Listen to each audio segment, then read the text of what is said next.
Imagine só você, depois de um dia quente, chegando perto da água para refrescar o corpo. Aquele momento que deveria ser de alívio. Mas, de repente, uma sensação estranha sobe pela sua espinha, como se alguém estivesse te observando de baixo. Muitos de nós já sentimos isso. Aquele medo bobo de criança que volta quando estamos sozinhos na piscina ou no rio.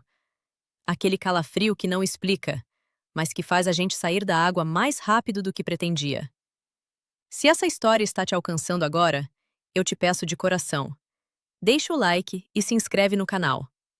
Não é por número, é porque histórias como essa precisam chegar em quem está carregando um peso parecido, em quem precisa ouvir que não está sozinho nos medos que ninguém mais entende. Seu apoio faz com que mais pessoas encontrem o que precisam ouvir. Agora respira fundo, porque o que eu vou te contar não é só uma lenda. É algo que aconteceu, que continua acontecendo e que pode estar mais perto de você do que imagina. Prepara o coração, porque depois dessa história, você nunca mais vai olhar para uma piscina da mesma forma.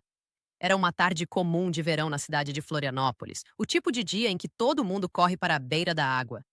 Laura tinha 28 anos, cabelos castanhos ondulados que ela prendia num rabo de cavalo alto, olhos castanhos expressivos que carregavam uma mistura de cansaço e esperança.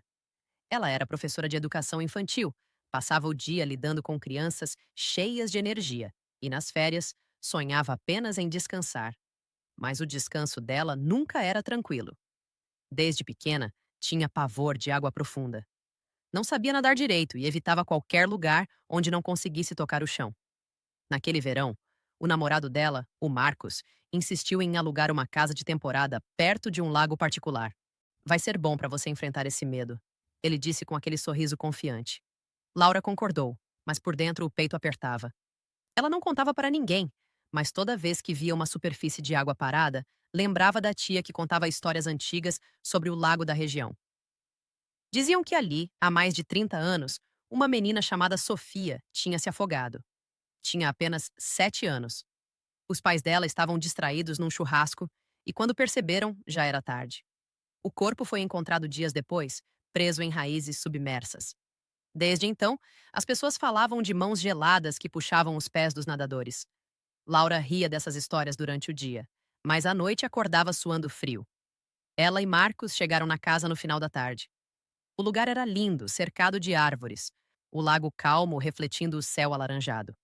As crianças da vizinhança brincavam na parte rasa, rindo alto. Laura observou de longe, o coração batendo mais forte. Só vou molhar os pés, pensou. Mas algo dentro dela já sabia que não seria tão simples. Na primeira noite, ela não conseguiu dormir. O barulho da água batendo na margem parecia sussurros. Acordou várias vezes com a sensação de que alguém pequeno estava parado ao lado da cama. Quando acendia a luz, não havia nada.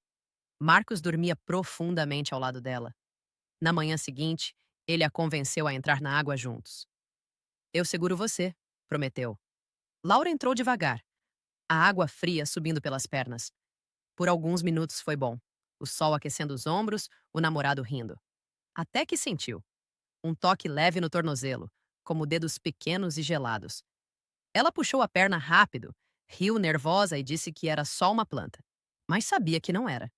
Os dias seguintes foram normais por fora. Eles passeavam, comiam peixe fresco, faziam amor à noite, mas Laura sentia que estava sendo observada. Quando nadava na parte rasa, via vultos debaixo d'água. Uma vez mergulhou de olhos abertos e jurou ter visto um rostinho pálido olhando para ela, cabelos flutuando como algas, olhos abertos sem piscar. Saiu da água tremendo. Marcos achou que era ansiedade. Você precisa relaxar, ele dizia. Laura começava a duvidar de si mesma. Será que estava enlouquecendo? Uma tarde, sozinha em casa enquanto Marcos tinha ido à cidade comprar suprimentos, Laura decidiu enfrentar o medo. Vestiu o biquíni, pegou uma boia e entrou no lago. A água estava mais fria do que o normal. Ela flutuava, olhando o céu, tentando respirar calmamente. Foi quando ouviu uma risadinha infantil, distante, mas clara. Virou a cabeça e não viu ninguém. O riso veio de novo, mais perto. Laura sentiu o coração disparar. Tentou voltar para a margem, mas a boia pareceu pesada. Algo puxava de baixo.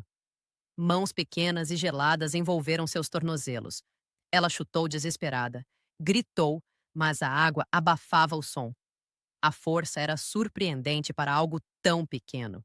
Laura afundou um pouco, engoliu água, o pânico tomando conta. No último segundo, conseguiu se soltar e nadou desesperada até a beira, tossindo, chorando. A partir daquele dia, as coisas pioraram. Ela começou a ver a menina em todo lugar. No espelho embaçado do banheiro, um rostinho aparecia atrás dela. No chuveiro, a água gelava de repente e ela sentia dedos tocando sua cintura. À noite, acordava com o som de pés molhados andando pelo corredor. Sofia não queria apenas assustar. Ela queria companhia. Laura descobriu isso quando encontrou um desenho infantil rabiscado no vapor do espelho. Brinca comigo. A letra era tremida, como de criança. Laura pesquisou na internet, leu fóruns antigos, conversou com moradores mais velhos da região.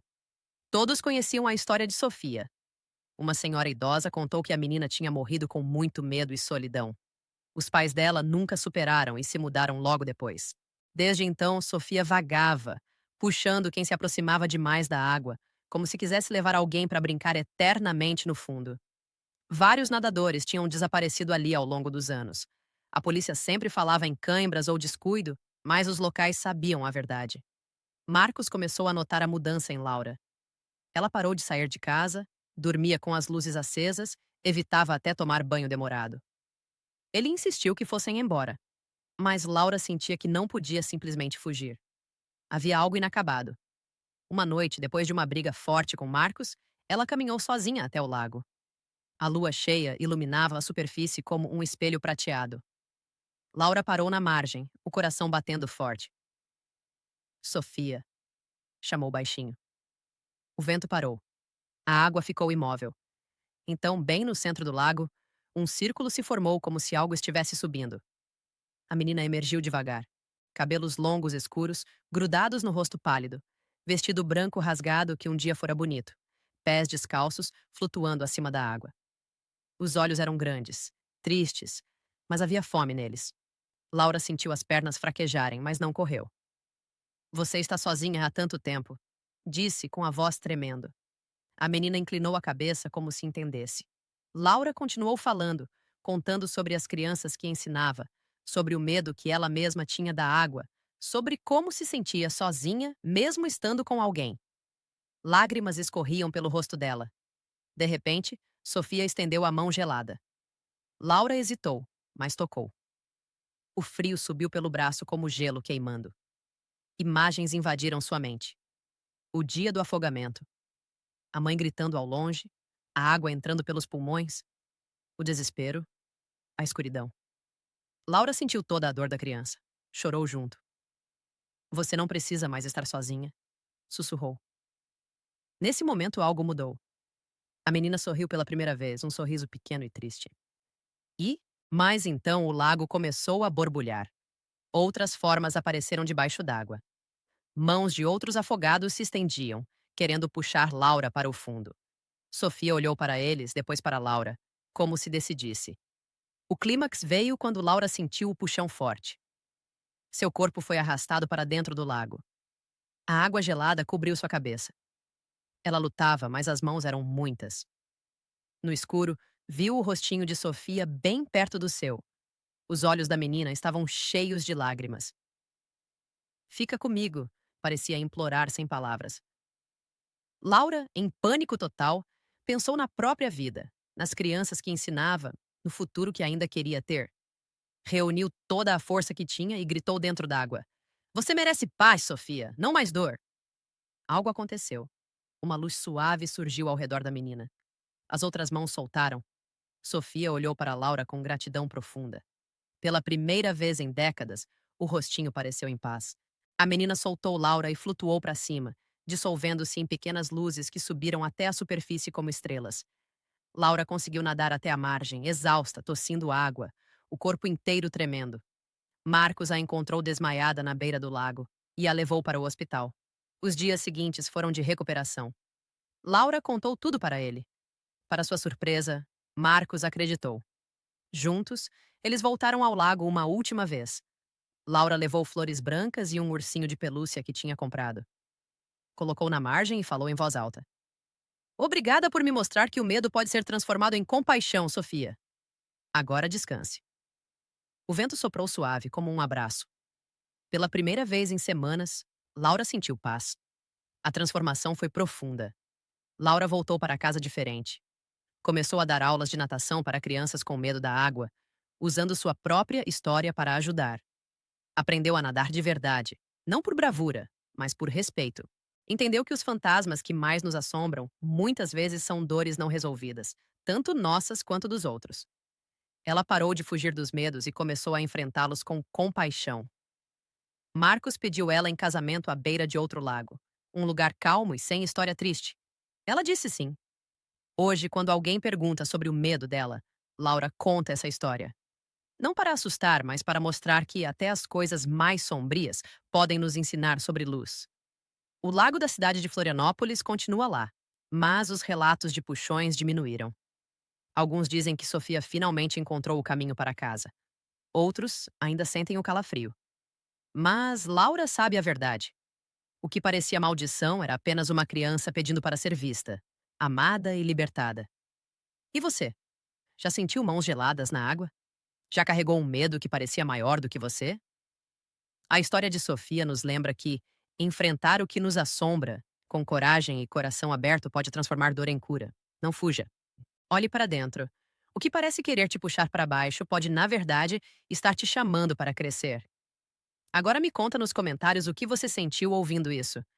Já viveu algo parecido com medo da água ou com alguma presença que não conseguia explicar? De onde você está assistindo? Compartilhe a sua experiência, porque sua história também pode ajudar alguém que está passando pelo mesmo agora. Eu leio todos os comentários. E se essa história tocou você, compartilha com quem precisa ouvir. A gente se encontra na próxima, onde mais uma história vai nos lembrar que nunca estamos sozinhos. Fica bem e cuida do seu coração.